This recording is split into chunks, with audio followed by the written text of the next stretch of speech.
Le monde d'à peu près. Bonjour à tous et bienvenue dans ce nouvel épisode du Monde à peu près. Une émission qui vous est proposée par Artemus. Vous pouvez nous retrouver sur tous les réseaux habituels, sur Telegram, Facebook, Odyssée et sur notre chaîne YouTube Artemus Belgique. Aujourd'hui, nous avons le plaisir d'accueillir Laurence Vacky. Bonjour. Bonjour. Et pour cet entretien, je suis accompagné par Catherine. Bonjour Catherine. Bonjour. Et par Lamine. Bonjour Lamine. Bonjour à tous. Alors, Laurence Vacky, vous êtes personnalité multiple, si on peut dire, parce que vous êtes philosophe, écrivain et artiste. Si j'ai bien tout regardé un peu votre CV, au sens large. C'est pour ça que j'ai résumé par artiste philosophe. Très bien. Ça a donné le côté à la fois saltimbanque et intellectuel, et je pense que les deux vont très bien ensemble. Ça peut être... Pas toujours, mais ça peut. Ouais. Ça peut être conciliable. À la période où nous vivons, je pense que c'est une option intéressante. Tout à fait.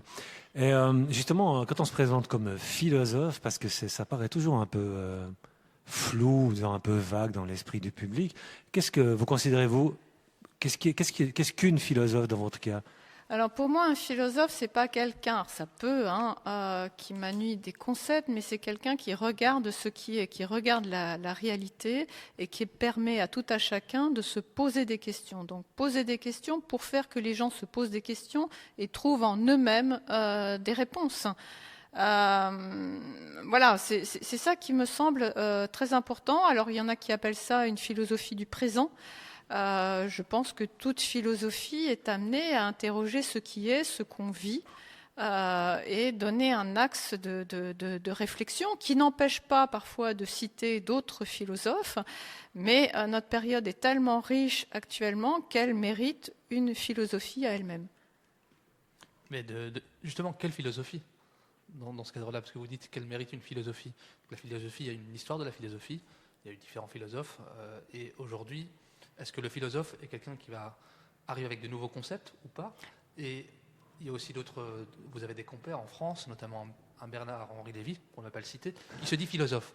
Bon, Il a le droit de se dire philosophe en même temps. C'est un peu la base de ma question, parce qu'on a l'impression que c'est un peu flou et qu'il y a plein de gens qui prétendent à ce titre et que ça ne veut plus dire réellement quelque chose, à rapport à ce que c'était peut-être à la base de la philosophie réellement. En plus, chaque philosophe de toute période a défini les choses différemment. Moi, ce qui me semble important en tant que philosophe, c'est justement de sortir du conceptuel, d'être dans la réalité, d'éprouver la réalité, de voir ce multiple de la réalité. Mon travail philosophique plus axé est sur ce que j'appelle la philosophie de l'indifférenciation, qui est sur l'identité. Mais là, moi, je parlais en tant que philosophe par rapport, donc, on a vu l'association, les trois ismes, donc covidisme, écologisme et terrorisme. Et l'essai que je prépare est un essai philosophique sur l'écologisme, donc à amener à se poser des questions à partir de la science, parce que la science et la philosophie sont liées. Et il est bien dommage d'oublier que la science est un apport fondamental de questionnement philosophique que tout à chacun aussi peut se poser. C'est pas parce que on n'a pas fait un cursus. D'ailleurs, le cursus universitaire philosophique peut à la fois être fondamental et intéressant, et aussi à la fois figé. Alors que pour moi, la philosophie elle doit être vivante. mais alors, quelle est la différence entre un penseur, un libre penseur, et un philosophe? Est-ce que c'est la même chose, selon le philosophe, c'est quand même la sagesse, c'est-à-dire l'art de vivre. Oui, c'est l'amour de la sagesse. C'est l'art de vivre, l'amour de la vie. Okay. On trouve souvent des philosophes spontanés, justement, dans les êtres qui sont en contact avec la vie de la terre, des animaux. Je n'ai pas là en mémoire tout de suite des noms, mais je constate ça. C'est plus en contact avec la vie qui se manifeste spontanément dans la nature. Les agriculteurs, pas les agriculteurs, ceux qui font leur potager, ont souvent une grande philosophie. Oui, mais de toute façon, c'est avec ce qui est, donc c'est aussi la mort, la vie un peu morte des gens qui sont aveugles et la mort vivante de la spiritualité. Il y a justement cette idée de tout séparer. La philosophie regroupe tout. Le regard philosophe fait un lien à tout. Est-ce que vous seriez d'accord si on disait que tous les enfants ont quelque chose de philosophe en eux, par leurs questions, par leur curiosité, par leur goût d'apprendre? Je pense que la curiosité et la philosophie, oui, c'est quand même très très important. C'est peut-être déjà ce que ça tue parfois à l'université, c'est-à-dire cette curiosité. Alors les enfants, ça dépend de quel âge, parce qu'un préado et un ado souvent devient très conformiste. Mais dès les bébés et les enfants, c'est vrai qu'ils ont beaucoup à nous apprendre, ce que nous avons oublié. Donc oui, dans ce sens-là, on peut dire qu'ils ont nous redonner une perception de la vie, de l'essentiel, et du jeu.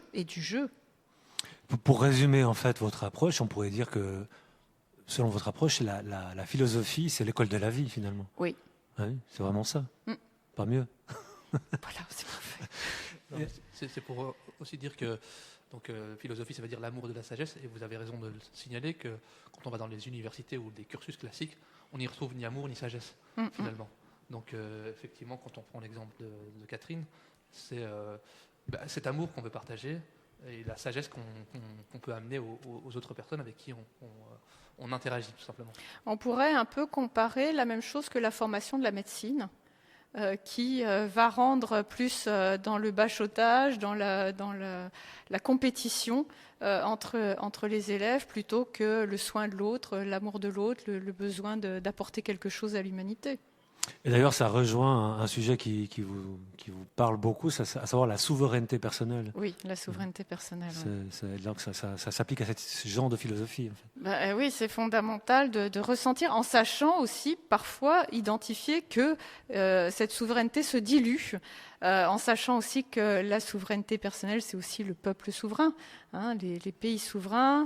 Donc du coup, on revient sur la notion même de démocratie, qui est souvent confondue avec la République, qui sont deux notions différentes. Nous sommes beaucoup plus en République qu'en démocratie, mais on confond les deux, malheureusement, parce qu'on croit qu'on est en démocratie, alors qu'en réalité, nous sommes représentés.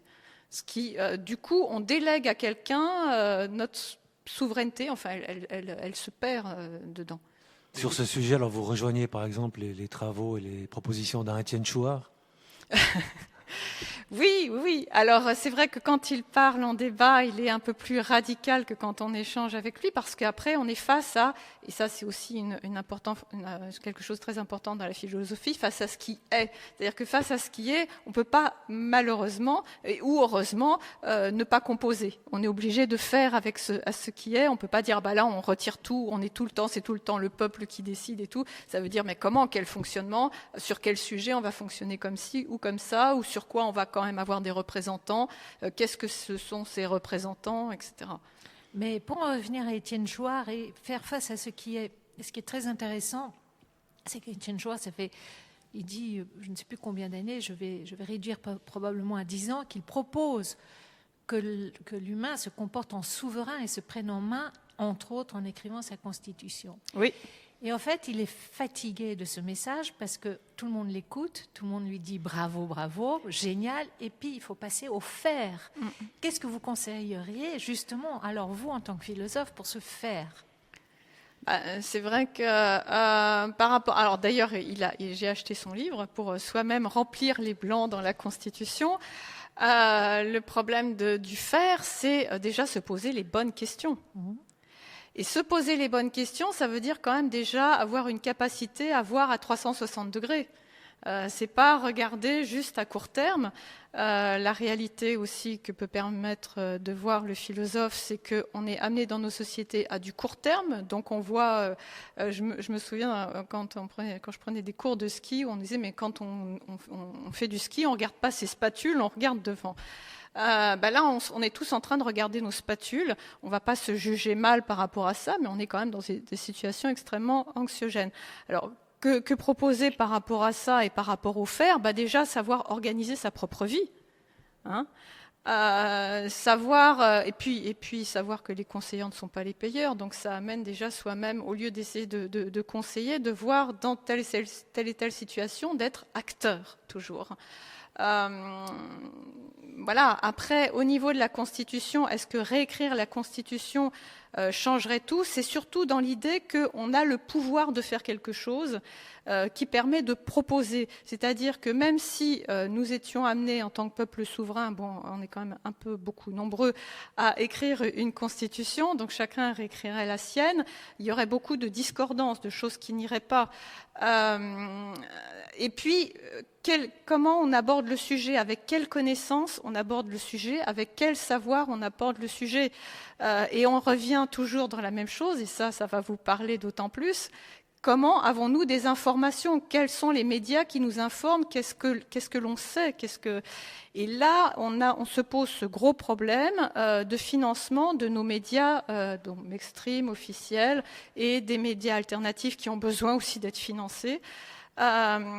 Et déjà, voilà, avoir l'information. Donc l'information, c'est les médias pour les enfants et les adultes, c'est l'école pour les enfants, parce qu'il y a un certain niveau d'information pour déjà proposer quelque chose d'intéressant.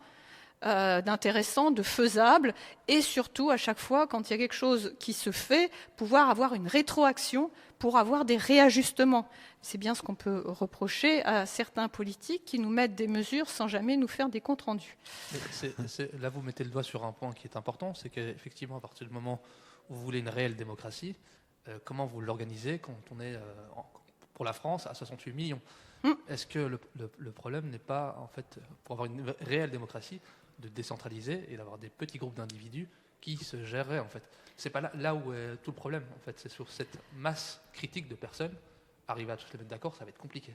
Oui, alors je ne sais pas si c'est mettre tout le monde d'accord. On dit toujours aussi que la démocratie est la pire des systèmes. En tout cas, que les mesures qui sont décidées correspondent à du terrain. Donc ça revient sur cette notion de local. C'est-à-dire que si on parle par rapport aux agriculteurs, puisqu'on va avoir Sébastien Béraud tout à l'heure, c'est par rapport à ses besoins, ce qu'il a éprouvé, les problèmes au niveau des récoltes, les problèmes aussi de trésorerie, et effectivement de permettre que ces gens-là résolvent leurs problèmes à leur niveau. Au niveau de l'école, je crois que, par exemple, les personnes qui sont confrontées avec les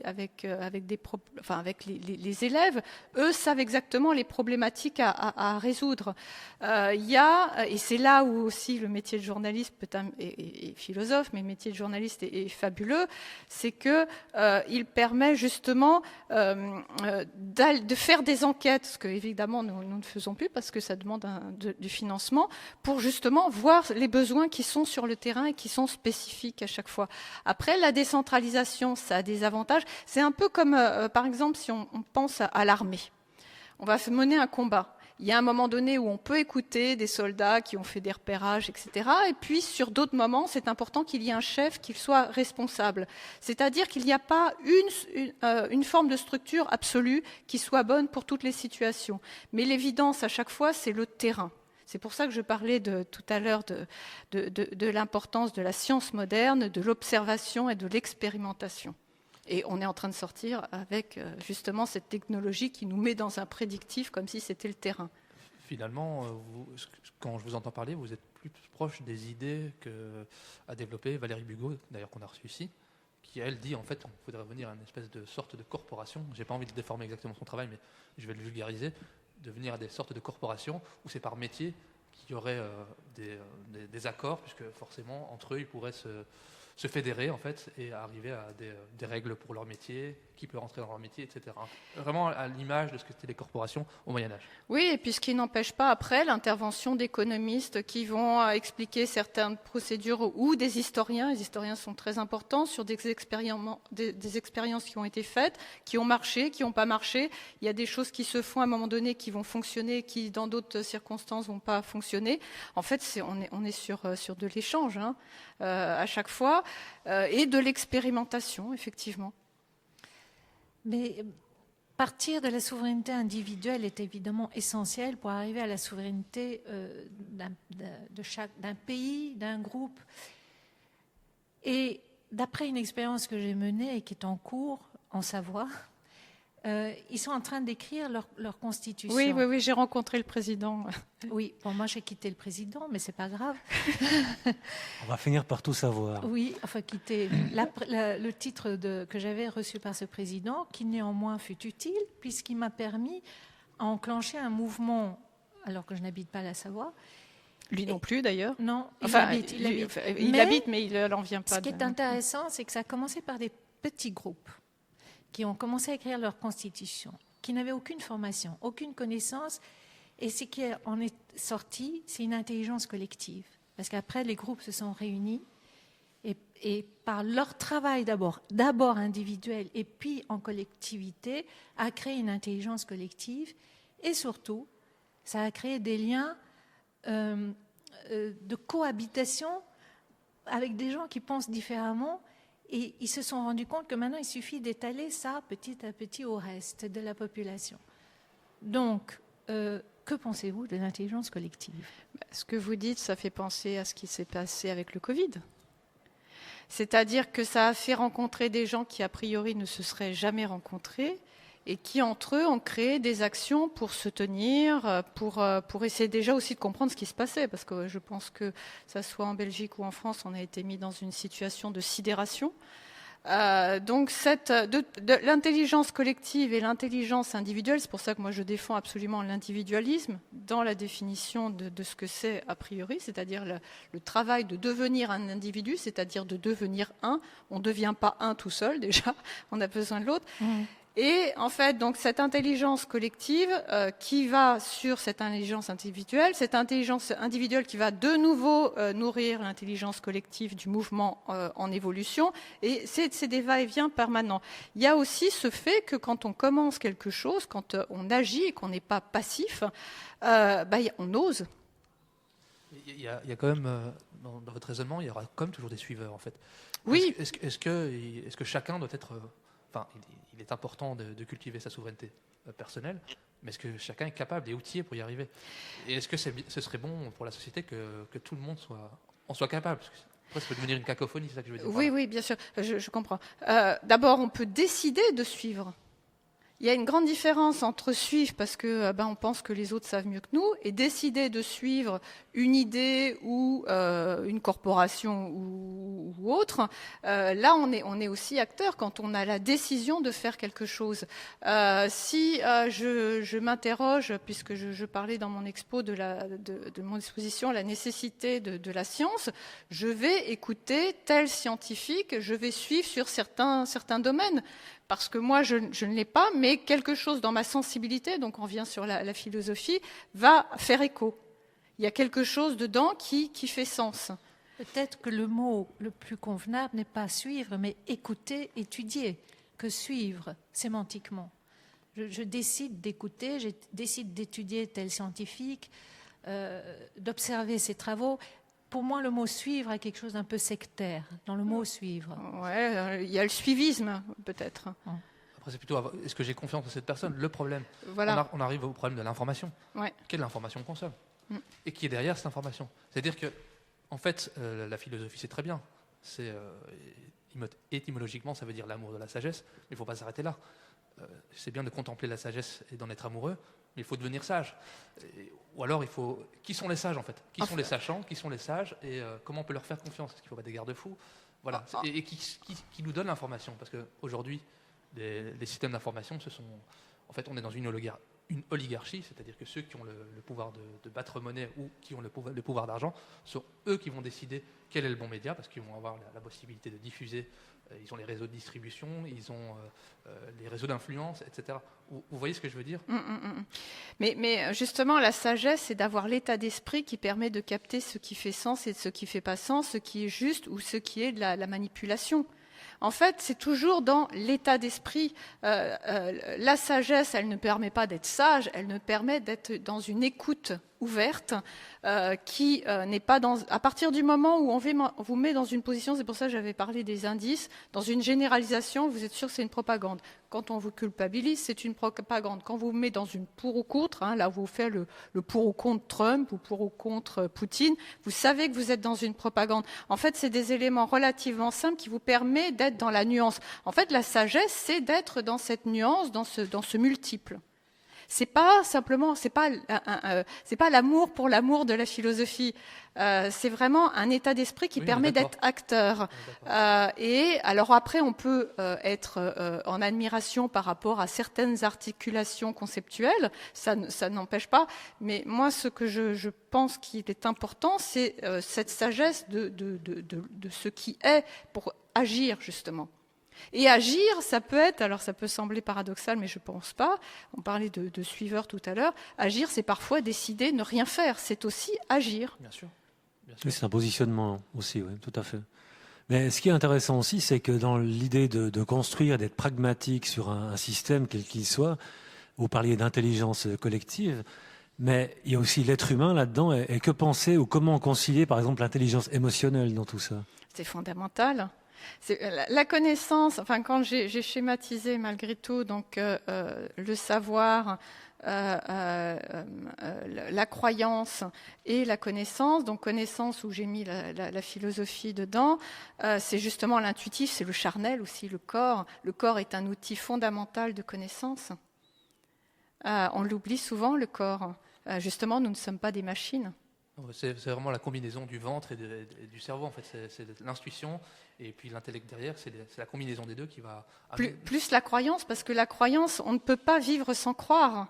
On ne va pas condamner la croyance. Par contre, on peut se poser des questions sur à quoi sert la religion institutionnalisée, mais elle sert aussi à quelque chose. Il ne s'agit pas du tout rien encore une fois. Oui, donc, non, mais quand vous parlez de croyance... C'est juste une croyance collective en un monde meilleur. C'est toutes les formes de croyance, et même celles que de croire qu'il y a une intelligence supérieure ou quelque chose qui a du sens, même si en réalité on se pose la question du sens. Y a-t-il un sens ? Ça nous fait du bien de le croire. On a quand même besoin, malgré tout, de se rassurer. Enfin, nous sommes des humains un peu fragiles parfois. Pour l'instant, il y a un mot qui circule aussi beaucoup, à part souveraineté, c'est le mot conscience. Comment définiriez-vous le mot conscience ? La conscience, ce qui est, ça a été beaucoup développé avec le développement personnel, mais tout ce travail... la conscience, c'est pas quelque chose, je suis conscient un instant et puis je suis plus conscient. C'est une façon d'être en permanence, de ressentir, et énormément aussi avec le corps, d'avoir la conscience de ce qu'on ressent, de dire tiens, je vois telle personne, ah, je l'aime pas, ou ah tiens, 3 secondes après, ah oui, c'est la conscience de ses pensées. Les pensées, ce n'est pas ce qui est, mais elles viennent en permanence et elles ont un sens. Les pensées aussi peuvent avoir un sens par rapport à une douleur physique, et puis c'est comme les rêves, et se donner l'impression que c'est ce qui est. La conscience, c'est sentir tous nos mouvements, à la fois nos mouvements internes et aussi dans les échanges d'énergie avec l'extérieur, avec les autres personnes et tout. C'est finalement, la conscience, c'est l'inverse du jugement. Et comment avez-vous fait, par exemple, pour développer cette conscience d'être consciente ? Alors, moi j'ai un auteur que j'ai rencontré via un livre qui est Krishnamurti. Et quand j'ai lu, donc c'était la première et dernière des libertés, mais je crois que j'ai lu tout ce qui était en poche. Pour la première fois, je voyais écrit ma façon de voir la vie. Justement, ce non-jugement, ce qui est, à chaque fois je répète ce qui est, mais cette perception qui n'est jamais figée. Et mon travail sur l'identité, c'est effectivement, je ne suis jamais figée dans une identité quelconque, dans une catégorisation, en sachant que telle catégorisation aussi m'apporte quelque chose. Elle m'apporte un confort, elle m'apporte un outil de communication. Donc voilà, Krishnamurti, ça a été pour moi Voilà, quelqu'un d'ailleurs qui pose énormément de questions. Alors il est considéré comme un spiritualiste ou parfois comme un philosophe indien, ou après on lui met tout un tas d'étiquettes. Mais en tout cas, c'est quelqu'un qui... On voit le mouvement quand il présente une interrogation sur, je sais pas moi, à quoi sert l'école, comment on devrait changer l'école pour qu'elle apporte quelque chose. Voilà, on est toujours dans cette question qui, évidemment, dans la question, on a déjà le début de la réponse. Après, vous dites qu'il faut être dans le non-jugement. J'aimerais bien que vous développiez parce que finalement, le jugement est instinctif. C'est-à-dire que si on croise quelqu'un qui nous semble louche, on va éviter son regard, on va éviter de le croiser dans le trottoir. Et peut-être qu'on a raison, peut-être que cette personne, on a l'intuition qui peut nous faire du mal. Non, mais justement, c'est intéressant parce qu'on parle de conscience, et de pensée, des choses, du ressenti. Mais avant tout ça, il y a l'instinct, justement. Oui, voilà. Même pas l'intuition, l'instinct. Et normalement, l'instinct est toujours précis. Et c'est pas du jugement. Finalement, c'est une impression qui est correcte, mais qu'on peut vite oublier parce qu'on va mentaliser et que la bienséance va dire on ne peut pas dire ça ou on ne peut pas penser ça. Mais l'instinct est très précis avant ça, justement. Je pense, c'est là la différence entre le jugement et l'instinct. Parce que cultiver l'instinct, c'est prendre soin de son corps, parce que c'est lui notre détecteur. Mais parfois... Il faut le dompter quand même, cet instinct. Parce que non, il faut l'écouter. Il faut l'écouter, oui, je pense. Non, parce que instinctivement, on pourrait avoir envie de tuer son voisin parce qu'il met la musique trop fort. Vous voyez ce que je veux dire? Alors l'envie de le tuer, elle arrive après l'instinct. Ok.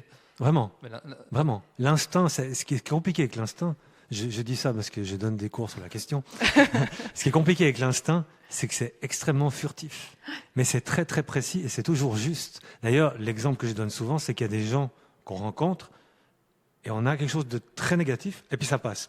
Et après, on passe plein de temps avec eux, c'est formidable et un jour, ça se casse la gueule. Et on ne comprend pas pourquoi. Et si on se rappelle que quand on les a rencontrés, et inversement, il y a des gens qui vous font l'inverse de ça. Et après, la réflexion est inversée. Et ça, c'est vraiment intéressant. Vraiment. Et d'ailleurs, l'instinct et souveraineté personnelle, donc cette capacité à percevoir, ça va ensemble. C'est-à-dire d'être à l'écoute de cette manifestation qui n'est pas de la pensée. La pensée, elle est déjà une traduction. Oui, on est d'accord. C'est pour ça que les animaux ont des instincts, mais ils ne produisent pas de la pensée. Eh bien ça, je ne sais pas. J'aimerais bien savoir justement, parce que quand on dit les animaux, d'abord, ça recouvre des espèces extrêmement différentes. Moi, j'ai un chat, je me pose la question s'il pense ou pas. Je trouve qu'il pense beaucoup, quand même. Après, il y a les phénomènes d'anthropomorphie. Voilà, ça aussi, l'être humain a tendance à donner donner des compréhensions humaines à des comportements animaux. Voilà. C'est aussi, faut aussi jauger la part de la vérité. Après, on ne saura jamais, c'est ça le truc. Il faut aussi être humble. Alors pour le plaisir, quand même, j'avais un ami éthologue et qui me disait que les oiseaux qui chantent, ils chantent aussi pour le plaisir. Donc s'ils prennent du plaisir, c'est qu'ils ont de la pensée. Mais je pense que tout le monde, toute la vie est tournée autour de la joie et du plaisir, sinon elle ne se manifesterait pas. Par contre, j'aimerais revenir sur les étiquettes, les jugements. Et je trouve qu'actuellement se développe dans la dite dissidence et résistance de plus en plus d'étiquettes et de plus en plus de jugements, ce qui pour moi est l'anticonscience complète. D'où ça vient du fait que dans un mouvement de résistance qui est né en force à partir de l'histoire du Covid, actuellement, dans ce même mouvement, il y a un nombre incalculable d'étiquettes qui sortent, franc-maçon, satanique, opposition contrôlée, etc., etc., ce qui pour moi tue toute la conscience. Qu'en pensez-vous? La première cause, c'est la peur. Les gens ont peur, c'est-à-dire que paradoxalement, le Covid au début a quand même fédéré sur un même axe. Après, chacun a été amené à retrouver ses activités, plus ou moins, parfois même à changer. Les personnes qui avaient déjà un fort ego, et encore quand je dis fort ego, c'est pas une critique, mais qui avaient déjà une place, veulent retrouver aussi leur place. D'autres personnes ont émergé, et des gens qui pensaient avoir une place, finalement, ils l'ont perdue. Il y a aussi cette peur du lendemain, parce que malgré tout, est-ce que si on fait confiance à un tel, est-ce qu'effectivement ce n'est pas de l'opposition contrôlée? Moi, j'en sais rien. Donc c'est pour ça que j'ai beaucoup parlé de ne pas savoir, d'accepter de ne pas savoir, de l'incertitude, et de prendre ce qui permet d'avancer malgré tout. Opposition contrôlée dans la situation dans laquelle on est. Alors c'est peut-être un jeu de mots ce que je vais faire, mais on est tous plus ou moins contrôlés. Après, voilà, je pense qu'il y a cette peur, cette défiance, la peur de se tromper, qui est justement là aussi l'inverse de la souveraineté personnelle, cette peur de se tromper en permanence. Voilà, qu'est-ce que ça veut dire se tromper en même temps, hein? Peut-on résumer que justement la souveraineté se développera ou se retrouvera, parce qu'on l'a quelque part, elle est endormie, en osant se tromper?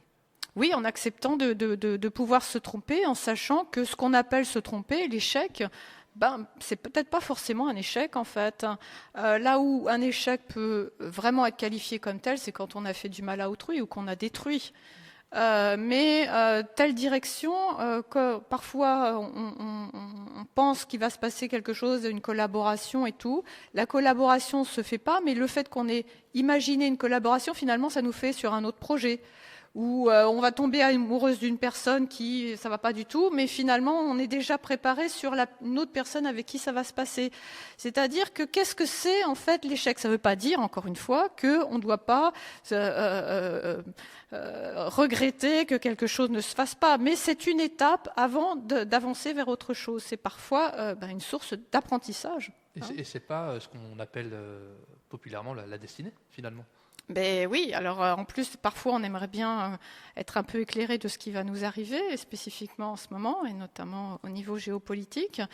Mais oui, c'est la destinée. Alors a-t-on un destin? Alors ça peut être justement une question très intellectualiste, en fait. C'est ça qui parfois me gêne dans certaines positions philosophiques, c'est cet intellectualisme. Alors que pour moi, la philosophie, c'est vraiment le charnel, c'est vraiment le désir de jouir de la vie, en fait. Oui, c'est pas venir avec un discours abscon, c'est quelque chose de populaire en fait. En fait, ce que vous dites, c'est finalement tout le monde est capable de philosophie. En tout cas, un bon philosophe est celui qui donne envie aux autres de philosopher, quoi. C'est une bonne définition de la philosophie ou du philosophe, oui, tout à fait. Et vous préparez un prochain livre où vous dites, les termes, c'est le covidisme, l'écologisme et le terrorisme. Et vous mettez tout ça sur pied d'égalité ou, vous pourriez un peu nous expliquer un peu en détail ce que vous voulez faire de ces termes-là et ce qu'ils veulent dire pour vous? En tout cas, c'est trois ismes. En général, les ismes... Moi, je suis ismophobe. Voilà. En plus d'être fouillophobe. Alors, fouillophobe, donc, c'est un mot que j'avais inventé pour montrer cette phobie d'être fouillé, notamment par des vigiles. Et ça a duré très longtemps en France et je pense que ça peut se remettre du jour au lendemain. D'ailleurs, pour la boutade, j'habite à côté d'un centre commercial et jusqu'à même mi-2024, voire fin 2023, on avait encore des vigiles qui pouvaient vous demander d'ouvrir votre sac. Et Ikea est arrivé. Et depuis que Ikea a pris ses quartiers dans ce centre commercial, nous n'avons plus de vigiles, nous n'avons plus de triangle orange. Vraiment, c'est magique. Merci, c'est suédois. Je voulais dire, vive la Suède libre. Donc ça monte le pipeau quand même. En fait, ces trois choses, oui, c'est des choses, mais des choses au sens péjoratif. C'est des manières à faire paniquer les gens. C'est des instruments de peur. On a peur pour sa sécurité. Mais c'est pas de la sécurité, c'est du sécuritaire. On a peur pour sa santé. Avec une résolution qui pose question sur... Alors après, je vais pas rentrer dans la polémique. Est-ce que le vaccin est bien? Est-ce qu'il n'est pas bien et tout? La réalité de ce qui s'est produit là, c'est qu'on avait quand même des injonctions en phase expérimentale. Des injonctions, tiens, je fais... Des injections... Mais les deux étaient en phase expérimentale. Voilà. Donc là, il y a même pas à réfléchir. Alors là, c'est l'intuitif, à mon avis, qui me fait tout de suite réagir là-dessus. Quant à l'écologisme, donc j'expliquais le CO2 qui n'est pas un polluant. Vous voyez là, c'est là où on revenait au sujet tout à l'heure, c'est sur l'information. Si on écoute les informations dites mainstream, le CO2 va nous tuer.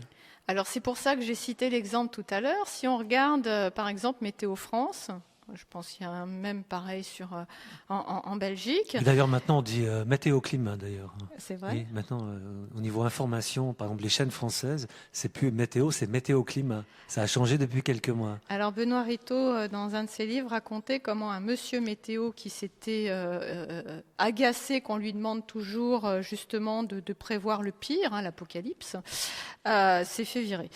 Et c'est pas nouveau. Donc déjà, il y a une grosse pression. En fait, les présentateurs météo aujourd'hui sont des propagandistes. Mais on leur dit. Et puis en plus, on leur dit comment il faut s'habiller, on prend un parapluie et tout, parce que visiblement, on n'est pas capable de se dire qu'on va prendre un parapluie s'il pleut. Bon. Ça me rappelle juste une anecdote quand j'ai pris les routes de France en allant vers le sud. En été, il nous disait bien sur les panneaux qu'il fallait boire pour s'hydrater. J'étais pas au courant. Donc, non, oui. Non, mais heureusement qu'ils sont là. Oui. Et donc, quand on regarde, donc nous on a Air Paris, voilà. En fait, les gaz qui sont mentionnés, nulle part, donc mentionnés comme pollution de l'air, nulle part il y a marqué le CO2. Donc il y a même au niveau de l'information, c'est juste à regarder au bon endroit parce que l'information, elle y est déjà, et même par des établissements, donc comme Air Paris, comme l'ADEME, etc. En réalité, même le GIEC. Suivant ce qu'on regarde du GIEC, c'est-à-dire entre les rapports et le compte-rendu, c'est le jour et la nuit. Les conclusions ne reflètent pas forcément les démarches scientifiques et les rapports. Donc voilà, alors le problème, c'est que les communiqués de presse, c'est ça que lit. Je ne sais même pas s'il lit la presse, en fait. Mais en fait, comme il y en a beaucoup moins de pages, c'est ça qui... Non, je pense qu'ils lisent que les titres. Mais voilà, c'est ça. Là est tout le problème. Et pareil pour vous, pour le Covid, on imagine bien. Pour le terrorisme, c'est la même chose pour vous. Il y a une différence entre ce qui est présenté et ce qui est... En fait, sur le terrorisme, donc le site actuel que j'ai toujours, je l'ai ouvert suite à Je suis Charlie. Je suis Charlie, je ne sais pas ce que vous avez, vous, mais moi, quand j'étais enfant, on avait Cabu avec le Club Dorothée. C'est arrivé jusqu'en Belgique. C'est arrivé jusqu'en Belgique. Et donc, il y avait un côté très affectif aussi. Faut quand même savoir que, voilà, Je suis Charlie, la liberté d'expression, avec justement ce qu'ils avaient eu par rapport au dessin. Où ils avaient, c'était un choc. Après, le 13 novembre, il y a eu le Bataclan, le fait qu'on puisse se faire tuer. Maintenant, il faudra m'expliquer comment, en prolongeant un état d'urgence au-delà de 2017, ça permettait de protéger la population. En quoi fouiller le sac des gens. Alors, par exemple, donc le 13 novembre, donc 2015, Bataclan. Je crois que c'est le BHV ou je sais plus qui refuse de fermer ses portes. On arrive en pleine période de Noël, etc. Voilà. Finalement, ils ont été obligés de fermer. Par exemple, quand des gens ont fait leurs courses pour Noël, donc quand ça a réouvert, les vigiles faisaient réouvrir les paquets cadeaux aux gens pour vérifier qu'il n'y avait pas de bombes. Enfin, on a bien compris qu'il y avait une instrumentalisation et surtout qui était contre la population, comme on le voit par rapport au Covid. Donc le Covid, vous étiez potentiellement propagateur d'un virus et vous alliez tuer votre grand-mère si vous étiez un enfant. Et le CO2, c'est pareil, vous allez détruire la planète. Donc qu'est-ce que vous allez laisser à vos enfants ? Le terrorisme, alors encore une fois, c'est ce que j'ai expliqué aussi, le terrorisme, le terme juridique n'a pas de contour clair. Donc on peut mettre dans le terrorisme tout ce qu'on veut. Alors je ne parle même pas des fichiers S, etc. C'est-à-dire que les gens qui peuvent trouver normal d'un état d'urgence de 15 jours pour effectivement retenir et tout, oui, ok. Mais à un moment, il faut le lever. Mais au bout d'un moment, il faut le lever, sauf que c'est devenu la normalité. Et on a eu, pendant le Covid, à un moment donné, au bout d'un moment, il faudrait que je revoie, je crois que c'était 2022, on a refait encore un alerte Vigipirate spécial attentat, de nouveau tous ces triangles orange partout qui ont fleuri. De nouveau, fallait encore présenter son sac, etc. On voit bien que tout ça, c'est une mesure de coercition permanente. C'est un cache-sexe en fait de contrôle. On rentre dans une société de contrôle et ça a commencé avec le Patriot Act. C'est ce que j'allais dire, tout à fait. Alors malheureusement, j'ai jamais pris l'avion avant les attentats, mais il paraît qu'avant, c'était. Oui, non, c'est ça. Le Patriot Act est très intéressant. C'était une mesure provisoire et inédite qui était pour les États-Unis. Et on est dessus depuis maintenant 24 ans et c'est valable pour le monde entier. Pour la petite histoire, c'est intéressant. Je prends pas très souvent l'avion, mais quand je prends l'avion, à chaque fois qu'il faut mettre dans les bacs, il faut que je râle. J'ai besoin. J'ai besoin. C'est insupportable. Je comprends. Oui, absolument. Moi, j'ai une question un petit peu en dehors du sujet et peut-être que non. J'ai entendu dernièrement que dans ma jeunesse, il y avait des dessins animés qui avaient une certaine dites entre guillemets violences, genre le chat qui chasse la souris. Oui, ça a été considéré comme violent. Et des mouvements ont dit on supprime ça. Et ils ont constaté qu'au fait, ces dessins animés d'une violence assez douce quand même, parce que c'était pour rire, parce que la souris ne meurt jamais, le chat plusieurs fois se fait assassiner et puis ressuscite. Ils avaient cru comprendre que ça créait une catharsis de la violence des enfants. Et qu'à partir du moment où ils auraient supprimé ça, une autre violence se serait beaucoup plus manifestée. Auriez-vous entendu parler de ça? Et qu'en pensez-vous si c'était vrai? Alors, moi, je n'ai pas entendu parler de ça, mais enfin, quand on voit les contes d'Andersen, c'est quand même très, très violent. Et que les enfants, c'est pas la violence le problème, c'est qu'ils ne puissent pas après s'exprimer et exprimer leur propre peur. C'est fondamental d'exprimer sa peur. On ne peut pas élever des enfants dans du coton en leur racontant des histoires de... Enfin, même les histoires qui ont été complètement nivelées par Disney, il y a quand même aussi pas mal de violence. Alors après, nous, on a eu la même histoire avec Club Dorothée, Goldorak, etc. Il n'y a pas si longtemps, j'ai regardé toute la série Goldorak, que j'ai trouvée vraiment très intéressante en plus. On ne peut pas mettre les enfants dans du cocon, mais par contre, on peut leur expliquer et être présent. Là où ça devient extrêmement violent, à mon avis, au niveau des enfants, c'est les laisser planter devant leur télé ou laisser planter devant des écrans et ne pas pouvoir échanger, ne pas voir ce qui se passe. Mais c'est le problème de la vulgarisation et de la communication avec les enfants, des parents, parce que les accompagner devant les écrans et après même de faire une synthèse, une discussion sur ce qu'on a vu. Et effectivement, laisser les enfants seuls sur les écrans et puis après ils vaquent à d'autres occupations, c'est ça qui est dangereux finalement. C'est le manque d'explication et de synthétisation et de réalité de ce qui se passe. C'est ça le vrai danger, finalement. Et encore une fois, les contes d'Andersen, si on les lit, ils sont beaucoup plus violents que ce qu'on a fait notamment Disney. Donc après, alors la différence peut-être des contes Andersen, c'était peut-être des adultes qui racontaient cette histoire et qui mettaient peut-être des variantes suivant l'enfant ou qui expliquaient après et qui lisaient par morceaux. Je pense que la violence, c'est laisser un enfant seul face à quelque chose qui ne s'explique pas, auquel il ne peut pas lui-même exprimer quelque chose. Alors, c'est pas valable pour tout. Je pense que si on met un enfant de 10 ans devant un porno, c'est peut-être pas... Là, bon... là, on est sur vraiment autre chose. D'ailleurs, je pense que parfois, même pour un adulte, ça peut être assez problématique. Voilà, parce que c'est de la mise en scène, parce que ça n'est pas ce n'est pas du terrain, ce n'est pas de la réalité, ce n'est pas du charnel, ce n'est justement pas de la conscience. Non, oui, je suis pas au courant en fait et qu'est-ce que ça a donné après alors? En tout cas, moi j'ai des anecdotes de mon enfance où, élevée à la catholique, nous avions un catéchisme peint et alors il y avait la description du paradis et puis la description de l'enfer. Mes parents, mes enfants, enfin toutes les générations se passionnaient pour la description de l'enfer. Et je me souviens que nous adorions nous faire peur, nous, les cousins et les enfants ensemble. Et maintenant, je pense que les chiots, les petits chats ne font que ça. Ils se bagarrent entre eux, ils font du semblant j'ai peur, ils font le gros dos.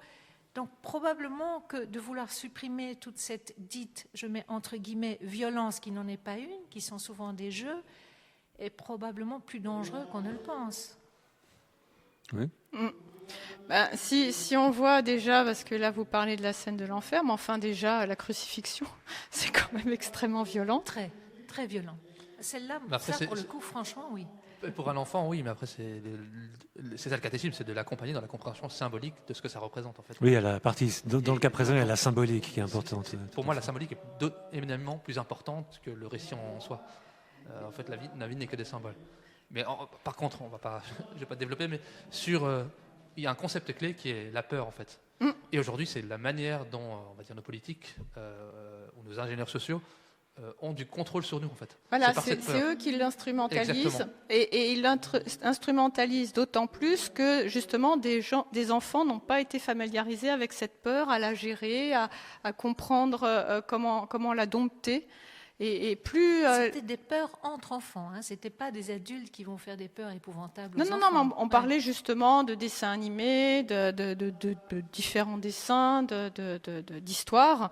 Je pense, justement, on parlait tout à l'heure de la peur qui empêche les gens d'oser, qui font qu'ils ont peur de se tromper, donc ils n'agissent jamais. Moins on agit, moins on confronte ses peurs, moins on prend de risques, plus on reste immobile. Oui, non, je pense qu'en fait, se confronter justement à ces histoires sont importantes. Et quand c'est des écrans en continu, au moins que l'enfant puisse expliquer ce qu'il voit. Et puis, en tout cas, il est sûr qu'une télé ou des écrans, c'est pas une babysitter. Mmh. Et donc, vous parlez dans votre prochain livre, je pense, vous allez parler du covidisme. Qu'est-ce que vous allez apporter de nouveau sur ce qui n'a pas déjà été dit, parce que ça fait déjà maintenant 5 ans. Oui, c'est ça, à peu près. Et 5 ans. 5 ans, c'est ça. Donc ça fait 5 ans. Qu'est-ce que vous apportez de nouveau? C'est un regard plus philosophique, ou c'est quoi que vous voulez amener, peut-être, qui n'a pas encore été développé? Ce qui n'a pas encore été développé, c'est justement le regard de l'écologisme, en montrant à quoi nous sert le covidisme. C'est-à-dire de voir, donc, notamment les effets secondaires, de voir la propagande et tout. Pour moi, ce cauchemar-là, de le comprendre, de le voir, permet d'éclairer ce que serait le cauchemar si on croit à cette fausse écologie. Donc voilà, ça va être c'est un outil de compréhension qui est très récent, qui a choqué quand même beaucoup de gens, qui aujourd'hui concerne beaucoup de gens par rapport notamment aux effets secondaires des injections. Il y a beaucoup de gens qui sont malades, il y en a qui sont morts, il y en a qui sont morts même après les injections. Ce choc-là, peut-être que j'idéalise, mais j'espère que ce choc sera salutaire pour autre chose. Et là, en l'occurrence, par rapport à l'écologisme, qui est quand même, c'est pour ça que j'avais lu cet extrait de Crichton, qui est à nous dire de sauver la planète, qui en réalité nous met en danger, nous. Puisque l'objectif, c'est quand même de nous faire disparaître, puisqu'on serait trop nombreux. Oui, mais finalement, avec l'élection de Trump, on n'a pas... justement, l'écologisme n'a pas... l'éclimatisme, plutôt, n'a pas justement du plomb dans l'aile, puisque on revient un peu en arrière sur cette thématique, et on voit qu'il y a plusieurs même gros fonds d'investissement qui ont arrêté de faire du greenbashing. Oui, mais Rockefeller existe toujours, et Rothschild aussi, et BlackRock aussi. Et leur descendance. Enfin, c'est un peu le principe des Rockefeller et des Rothschild, c'est la descendance, parce qu'ils sont là depuis longtemps et ils ne sont pas prêts de partir apparemment. Alors en fait, c'est ce que j'expliquais dans la conférence qu'avait vue Nicolas, où je m'étais servi d'un livre sur justement comment l'écologisme prenait ses racines dans les décisions des Rockefeller de passer là-dessus. Donc il y avait vraiment un désir de transhumanisme et un désir de destruction de l'humanité telle qu'elle est. Et ça remonte au XIXe siècle. Donc c'est vrai que Trump a supprimé donc différentes aides qui... après, je ne connais pas tout ce qu'il projette de faire. Il a signé beaucoup de choses en très peu de temps, donc c'est difficile à suivre. Et qu'effectivement, ça va couper l'herbe sous le pied de certaines associations, de certaines ONG et tout. Enfin, Soros est toujours là. Soros finance aussi pas mal d'ONG. Soros, donc c'est l'Open Society qui investit de l'argent dans beaucoup de choses. Donc effectivement, on n'est pas au bout de nos peines là-dessus. Et puis, il y a deux choses qu'il n'y avait pas avant. Il y a toujours eu des ultra-riches. Il y a sans doute toujours eu des satanistes ou des gens mal intentionnés. Mais de par la déréglementation économique notamment, on est arrivé à des situations où des gens ont des sommes d'argent complètement disproportionnées par rapport à leur capacité à les gérer, parce que l'argent, c'est de l'énergie. Et on a aussi cette technologie qui est le numérique, qui permet de tracer n'importe qui est... donc on l'a dans nos portables et tout. Ces deux choses-là, donc de l'argent, c'est au-delà de l'ultra-riche, plus une technologie, donc 5G, 6G ou autre, qui est cette capacité, en plus ils se donnent la légitimité justement avec des prétextes écologiques, sanitaires et sécuritaires pour surveiller. Ils ont un pouvoir énorme. Ils ont maintenant, avec l'identité numérique, bientôt la monnaie numérique, la capacité du jour au lendemain de vous décider de vie ou de mort quand même. Mais là, vous nous faites peur. Vous ne serez pas en train de nous manipuler en vous faisant peur. pour l'instant, l'identité numérique, elle n'y est pas encore. Bon,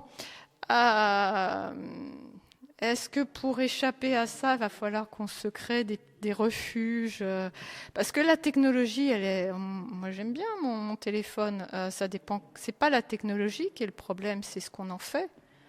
C'est l'usage. C'est pas l'argent le problème, c'est qu'est-ce qu'on en fait. Exactement, l'argent c'est très comme important. les programmes pour les enfants, le problème c'est pas le programme, c'est qu'est-ce qu'on en fait. Voilà, exactement. On en revient toujours au même. Donc, c'est là qu'il faut de la sagesse. Si ces gens étaient sages, ils utiliseraient leur argent à rendre le monde meilleur. Voilà. Mais la vie peut présenter des surprises. Voilà, la vie n'est pas prévisible. Et on ne les connaît pas, puisque le mot surprise, ça veut dire qu'on ne les connaît pas. Par exemple, genre surprise, on pensait que le plastique était indestructible et que la dernière chose qui allait disparaître. Or, une bactérie serait apparue qui mange du plastique. Donc, c'était imprévisible. Donc, comptons sur le côté sage, justement, de l'instant qui va nous faire voir l'imprévisible à utiliser. Surtout que, alors au niveau du plastique, j'ai une position assez différente de ce qui a été le résultat quand même d'un gros bashing. Faut quand même bien comprendre que si le plastique n'existait pas, tout s'écroule ici, nos vêtements tombent, tout est en plastique. Le plastique est une matière extraordinaire. En revanche, qu'est-ce qu'on fait dans ces déchets plastiques ? Et là est la bonne question. C'est-à-dire, en plus, alors en France, on avait une industrie extrêmement puissante en plastique, où nous étions quasiment leaders, je crois qu'il y a des numéros 2, en rivalité avec l'Allemagne. Et donc, il y a l'Allemagne, évidemment, qui a fait du bashing sur le nucléaire, qui a fait aussi du bashing pour le plastique, qui a fait couler nos entreprises de plastique. Donc il y a le plastique est d'autant plus, et effectivement j'ai entendu ça, encore une fois, et c'est pas parce que c'est biodégradable que c'est mieux du tout. Au contraire, biodégradable, ça veut dire que justement ça va dans le sol. Mais qu'est-ce que l'on fait de ces plastiques ? Parce qu'il n'y a pas un seul plastique. Et comment parce que le plastique, c'est quand même le signe d'une croissance. C'est une société riche est une société qui utilise le plastique, mais qui l'utilise du début dans sa production jusqu'à sa fin, quoi. Son recyclage. Son recyclage. Façon de dire, ou alors il y a plusieurs possibilités. Voilà. Mais là aujourd'hui, c'est pas en triant avec les poubelles qui en plus on s'aperçoit que des poubelles soi-disant séparées ne sont pas séparées. Ah bon ? C'est pas. C'est pas non plus en faisant des poubelles à puces qui... c'est des choses absolument épouvantables où on pèse les déchets des gens et on va les taxer en fonction de ça. C'est un cauchemar qu'on crée. La société du contrôle, de nouveau. C'est une société du contrôle qui, justement, va créer encore plus de décharges sauvages, en sachant qu'en France, je ne sais pas encore en Belgique, mais en France, même en région parisienne, on a des décharges sauvages, c'est quand même extraordinaire. Et pourquoi on a des décharges sauvages ? C'est au lieu de penser des mesures dignes de ce nom, on taxe les entreprises. Les entreprises, à un moment donné, on dit j'en ai marre, on va jeter, voilà. À ce propos, je conseille la lecture d'un petit livre, je ne sais plus l'auteur, c'est une femme qui a écrit ça, qui s'appelle « Recyclage, le grand enfumage ». Oui. Très très intéressant. Alors là, vous allez un peu tomber de haut sur continuer à trier vos poubelles et à penser que vous êtes en accord avec la bien-pensance qu'on vous a vendue. C'est le nouveau du nudging. C'est des cabinets de conseil qui. Il y a ça. On a l'impression de faire quelque chose en faisant ça, en fait. Voilà, c'est soi-même qui se disciplinons. Et puis alors là où c'est terrible, c'est qu'on apprend ça aux enfants qui vont discipliner leurs parents. Je ne sais pas si les enfants ne supportent pas des histoires terribles, mais là, c'est quand même un système de délation presque. Mes parents dans une propagande. Voilà. Tous ceux qui ont des enfants savent qu'à un moment ou à un autre, ils vont vous casser la tête à mettre bien la poubelle, dans la poubelle bleue, dans la poubelle verte, etc. Non, mais c'est vraiment... Oui. Mais pour en revenir à la société de contrôle ou de punition, parce que c'est ça... L'un va avec l'autre. Oui. Et de taxation. Et de taxation, qui est une punition. On pourrait imaginer en équilibre une société de récompense. Alors je vais prendre un exemple qui n'est peut-être pas le bon, parce qu'il n'y a pas de recyclage réel, mais aux États-Unis, les mendiants ramassent les bouteilles à recycler, et ils sont payés pour ça. Donc je ne dis pas que c'est bien, mais c'est pour donner un exemple de récompense. Et j'ai l'impression que ça nous manque dans notre société. J'imaginerais des quartiers qui seraient fleuris, magnifiques, et la commune qui dirait, mais en récompense, les habitants de ce quartier paieraient moins d'impôts. Pourquoi pas? On pourrait imaginer des choses pareilles. Est-ce que c'est imaginable pour une philosophe? Moi, je m'inquiète toujours avec la récompense parce qu'il y a toujours la carotte et le bâton qui est pas loin. Après, Mais il faut des bâtons quand même, non? Il y a des gens méchants dans cette société. Après, de permettre, par exemple, à une ville d'être belle. Alors, en France, on a des labels de villes fleuries. Ce qui est une forme de récompense. Voilà. C'est le plaisir du beau. Tiens, on revient aussi par rapport à la philosophie, la beauté. La beauté, l'amour. La réalité aussi de ce contrôle, c'est quand même la destruction, la laideur. Hein. Alors, comment je suis aussi peut-être naïf ou un regard d'enfant qui est aussi intéressant, un regard d'enfant, mais je pense que quand un lieu est beau, ça encourage les gens à faire attention. Bien sûr. Il y a cet exemple où quelque part vous laissez 1 ou 2 ou 3 papiers traîner et très vite ça devient où tout le monde laisse son papier et même soi-même on peut être amené à dire bon vu qu'il y en a un, mais pas forcément par méchanceté ou par incivisme, c'est que voilà.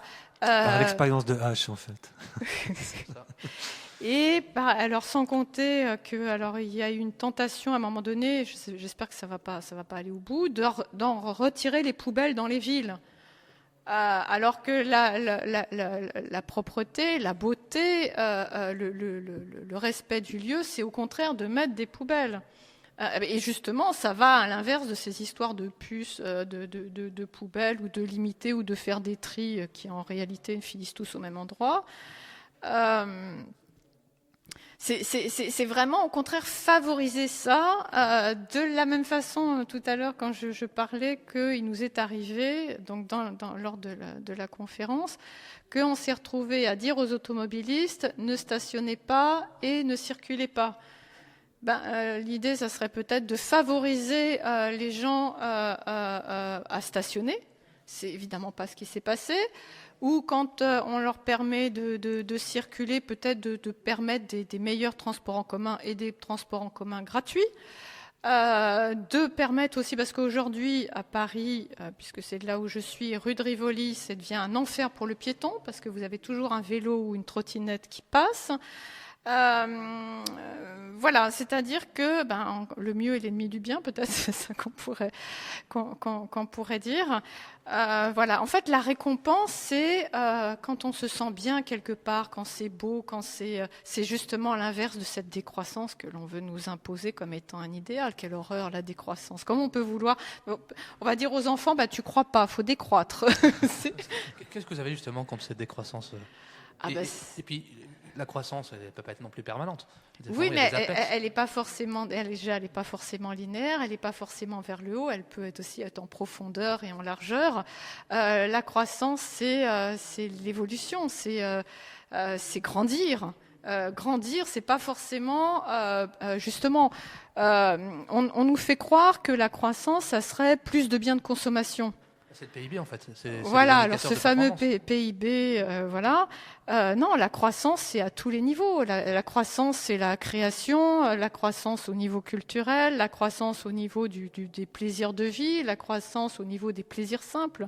C'est à ce niveau-là. La décroissance, c'est presque de vous dire ayez honte d'aimer, ayez honte de jouir, ayez honte de vouloir, ayez honte. Donc vous ne parlez pas en fait de facteurs économiques purement et simplement. Oui, non. non. Vous parlez d'une croissance qui est une croissance personnelle, une croissance intellectuelle, à tous les niveaux, oui. de création artistique, culturelle et autres. Oui. Et sans nier la croissance matérielle non plus, mais tout va parce ensemble. que cette croissance économique peut être accompagnée d'une croissance technique qui fait que justement l'actuelle croissance économique qui prend, avec une nouvelle système technique quelconque, on pourrait avoir une croissance qui, par exemple, avoir accès à l'énergie du prana, comme on dit, que cette énergie qui nous entoure partout est une énergie infinie, parce qu'elle couvre l'univers entier. ce serait une belle croissance. Nous ferons une émission spéciale, Catherine, sur le prana. Je sais que tu es très adepte de la chose, mais ça pourrait être un peu flou pour beaucoup d'auditeurs. Alors le prana, donc. c'est l'énergie de vie, c'est ce qui fait pousser la graine, c'est ce qui fait que la vie existe en fait. Bon, comme tu dis, ça vaut une émission. Oui, on fera entière. une émission spéciale. Mais le mieux... À la demande du public, vous pouvez nous écrire si vous voulez vraiment une émission spéciale. Oui. Catherine sera là. Tu disais que le mieux est l'ennemi du bien, sauf s'il s'accompagne de conscience, justement. Est-ce une légende ou une vérité? Moi, je suis passionnée des Amérindiens qui ont toujours refusé, et c'est pour ça qu'ils ont été traités de sauvages, parce qu'ils ont toujours refusé la roue. Par souvenir, paraît-il qu'ils seraient des descendants, qui auraient connu l'Atlante ou des choses comme ça. Oui, je tombe dans des choses très, très spéciales, mais peu importe, je m'en fiche, il faut me connaître. Ils auraient refusé la roue pour justement ne pas arriver dans une croissance néfaste, en fait. Parce que c'est vrai que si on réfléchit, la roue est un début de progrès technique qui a amené tout le reste, mine de rien, avec le feu. Donc il faut de la conscience. Faut-il arriver jusqu'aux Amérindiens tout refuser? Peut-être pas, mais accompagné de conscience et de mémoire, on peut aller vers du mieux. Ben oui, mais de toute façon, le progrès, on met beaucoup de choses derrière. Et d'ailleurs, tout à l'heure, j'ai parlé de ce progrès qui nous fait reculer à la science religieuse, c'est-à-dire une science non plus qui est sur l'expérimentation et l'observation du XVIIe siècle, mais une science de prédiction. Du tout prédictif, donc qui n'est absolument pas le terrain. Bon, on l'a vu pour le Covid, mais on a vu aussi sur cette histoire de réchauffement, qui d'ailleurs fait poser la question, est-ce qu'un réchauffement, si tant est qu'il y en ait un, on n'est absolument pas sûr, est-ce qu'un réchauffement de 2 degrés, alors en plus de 2 degrés, à quels endroits exactement, puisqu'on est sur des moyennes, encore une fois, est-ce que c'est une catastrophe? On nous dit que c'est une catastrophe. Donc, en fait, le progrès, c'est certainement pas le prédictif, alors que fondamentalement, quand même, les outils numériques peuvent être aussi une forme de progrès. Mais on disait, comme tout à l'heure, c'est pas l'objet en lui-même, mais ce qu'on en fait, l'usage qu'on en fait. Il est évident que quand on a des moyens technologiques aussi développés comme l'intelligence artificielle, ça demande à côté des textes législatifs qui aujourd'hui sont quand même pas mal en berne pour prévoir des contre-pouvoirs, pour réglementer, comme on aurait dû réglementer, enfin ne jamais sortir de la réglementation économique. En fait, l'idée, ce serait l'équilibre. Ce serait d'équilibrer tout ça, parce que ça part toujours dans un sens. C'est toujours une immaturité collective, quelque part, qui est voulue d'ailleurs.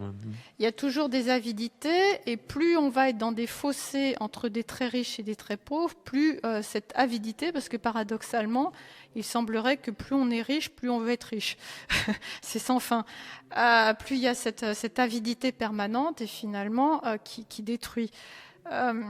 Oui, et puis il y a toujours, quand on prend une mesure, être sur cette rétroaction et ces ajustements, comme je disais tout à l'heure, en disant tiens, telle mesure convient sur ce système-là, donc on parlait aussi du local, telle mesure d'irrigation est parfaite sur ce lieu-là, mais sur ce lieu-là, au contraire, elle assèche ou ça va pas, ou on se trompe de culture parce que c'est pas une culture endogène. Voilà, c'est cette fluidité, cette nuance.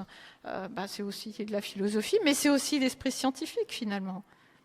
C'est le terrain. C'est le terrain, oui.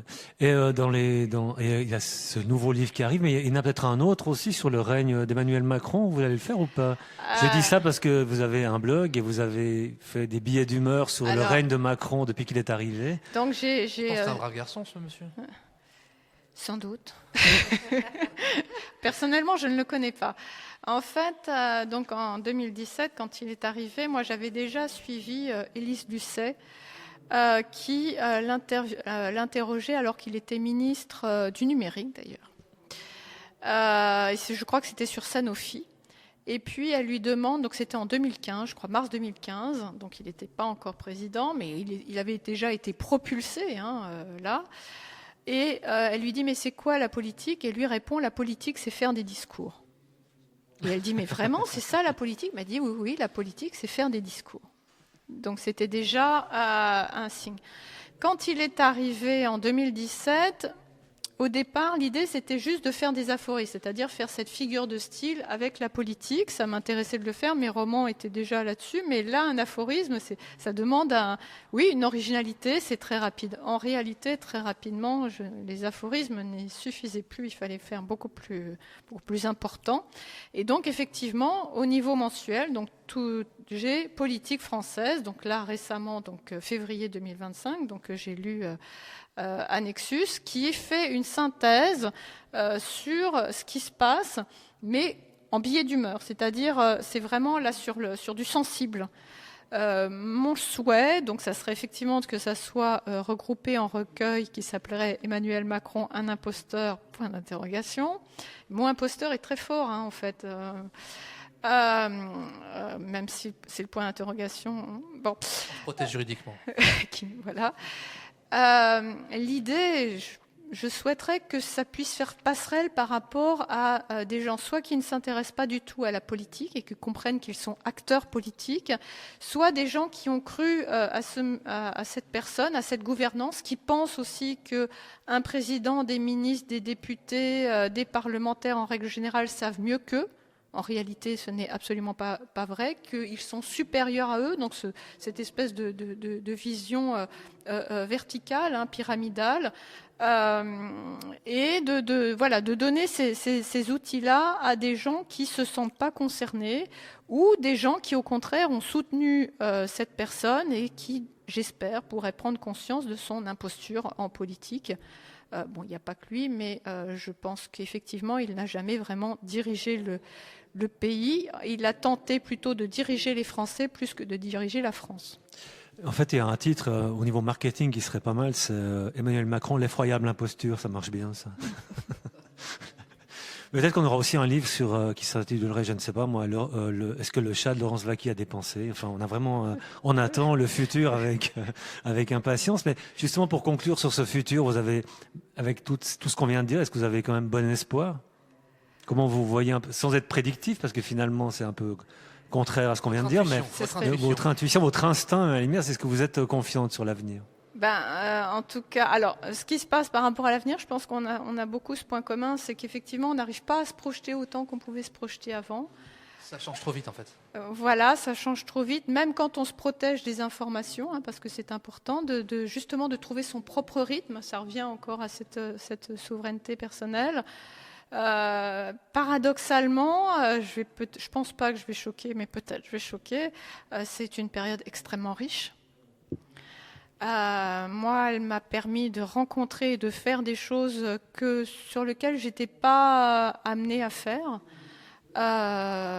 Et ça continue. Enfin, par exemple, avec là, en ce moment, c'est une formidable opportunité justement à s'affirmer, à être et à aimer. Donc, la confiance sur nous, encore une fois, c'est un petit peu particulier, parce que moi je parle beaucoup de la France, puisque je suis français, mais je pense que la Belgique c'est pareil, vu qu'on est ensemble dans l'UE, pris dans cette tenaille. C'est quand même très inquiétant là ce qui se passe sur un prétexte. Là aussi, on a encore un prétexte de la méchante Russie. Je rappelle quand même que la Russie fait partie de l'Europe. Il n'a jamais attaqué l'Europe de toute son histoire. N'a jamais attaqué l'Europe, que l'Ukraine ne fait pas partie de l'OTAN et ne fait pas partie de l'UE. Bon, ça c'est un détail historique, c'est pas bon. Donc on se demande ce qu'on vient faire dans cette histoire, mais par contre on accuse Musk. Je ne sais pas si Musk est bien et pas, mais on l'accuse d'ingérence. Bon. Donc effectivement, il y a à la fois cette ouverture pour des gens dont on fait partie, qui ont compris assez vite et qui ont trouvé justement cette façon d'apporter quelque chose, de se sentir plus qu'utile, de se sentir vivant, et en même temps, on vit comme tout le monde cette peur de ne pas avoir la direction même de nos vies qui sont concernées par ces décisions, soi-disant pour rentrer en guerre, pour amener... Donc on est sur les deux aspects contradictoires, c'est-à-dire qu'en même temps, waouh, qu'est-ce qu'on vit en ce moment de façon amplifiée, et en même temps, on aimerait que cette folie s'arrête. Ça paraît être une bonne conclusion, ça me paraît très bien.